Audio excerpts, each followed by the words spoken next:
What is as American as the 4th of July and an apple pie? American cheese, of course. You can make it your nacho dip with it or melt it onto your fresh off the skillet grilled sandwich. American cheese is absolutely perfect in its simplicity and gooey goodness. But what exactly is it? And how do you make it? Step 1. Selecting the natural cheese and other ingredients. Let's say that you want to make some mac and cheese or a nacho dip, or maybe you're in the mood for a hot, crunchy grilled cheese sandwich. What do you need? Well, cheese. Technically speaking, American cheese is not exactly real cheese. It's actually a blend of different cheeses, including cheddar cheese, washed curd cheese, Colby cheese, and Grand Dollar cheese. So from a legal perspective, any cheese made from a blend or two or more is real. Cheeses can only be described as processed cheese or a cheese product. So the official name of American cheese is pasteurized processed cheese food.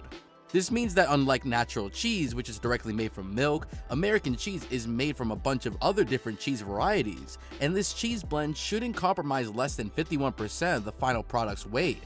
Now for the successful production of American cheese depends on the good quality and selection of natural cheeses. We can use one or more varieties of cheese or blends of cheeses with different degrees of maturation.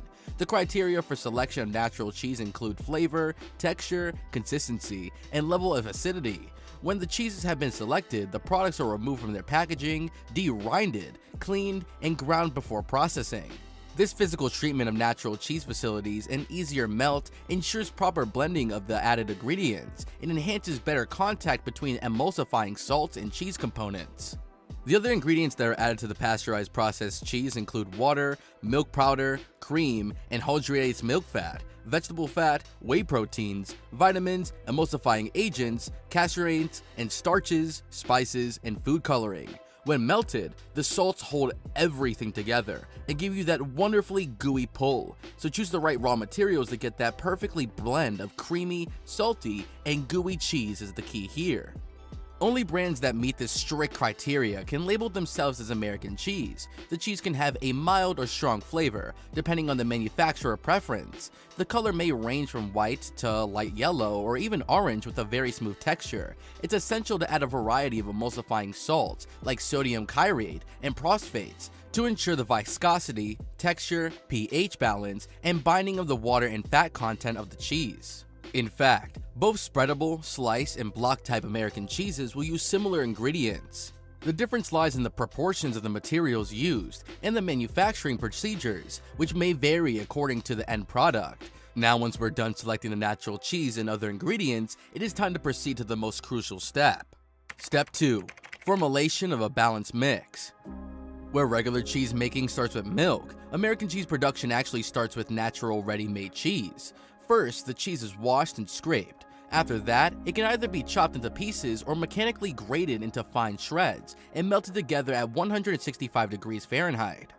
The main components of natural cheeses are fat, protein, minerals, sodium chloride, and moisture, so the formulation of balanced cheese blends is based on the proximity composition of the natural cheese used. After that, the cheese is melted in a scraped surface cooker, which blends the cheese with water, emulsifying agents, milk proteins, and other added ingredients. The fat level of the cream, butter, and anhydrous milk is standardized, and milk proteins are fortified at this stage. Water on condensate is added to the mixture from a direct steam injection during the heating stage. Typically, American cheese spreads contain 20 to 40% added water, while the block or sliced cheese contains less moisture, which is typically 2 to 25% added water. It is very important to keep emulsifying agents in mind in this stage. This is the stuff that will hold the cheese together and prevent it from separating during heating. Emulsifying salts like sodium citrate promote a series of physicochemical changes in the cheese blend and supplement the functional properties of the milk protein. Salts that will emulsify the fat and stabilize emulsion and pH level of the cheese, so make sure to blend them in really well if you want a desirable structure of the cheese after cooling. However, some precautionary adjustments to the balanced mix should be considered when using food ingredients such as meat, fish, or liquid additives like coloring material and flavoring agents. So this makes up our balanced mix: natural cheese, water, salts, and milk proteins. However, some manufacturers will choose to add miscellaneous additives to the blend to make it tastier and appealing to consumers. We can choose to add egg protein, wheat fiber, nuts, dried fruit, meat emulsion, mustard oil, or even mashed potato to the mixture and blend it all really well together to obtain a thick, creamy paste. Once all the ingredients have been blended into a smooth mixture, the next step is to heat it all to form a stable mass.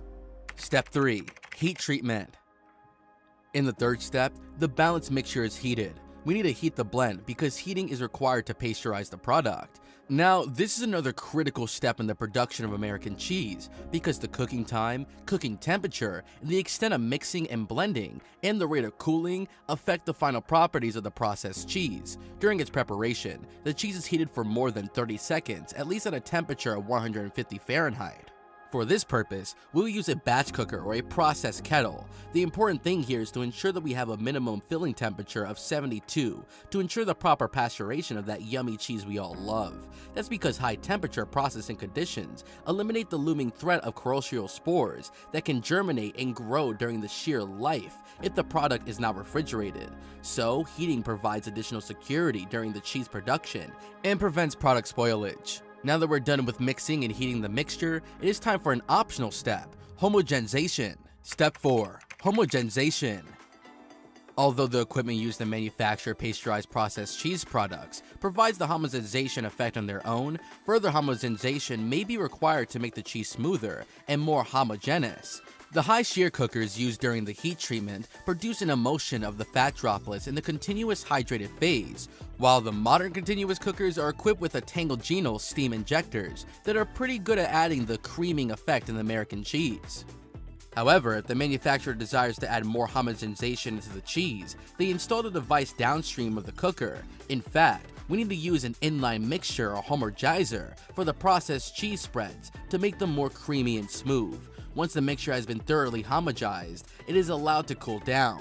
While the spread products cool down more rapidly, the blocked or sliced products need time to cool more slowly. Cooling the cheese will give us the desired texture and consistency.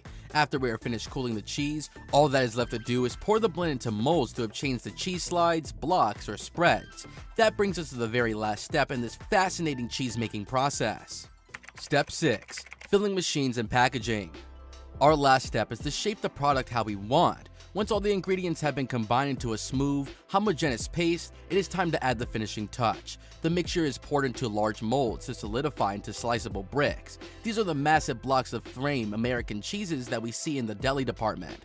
In other cases, the mixture is piped through a machine that churns out thin sheets of cheese. These sheets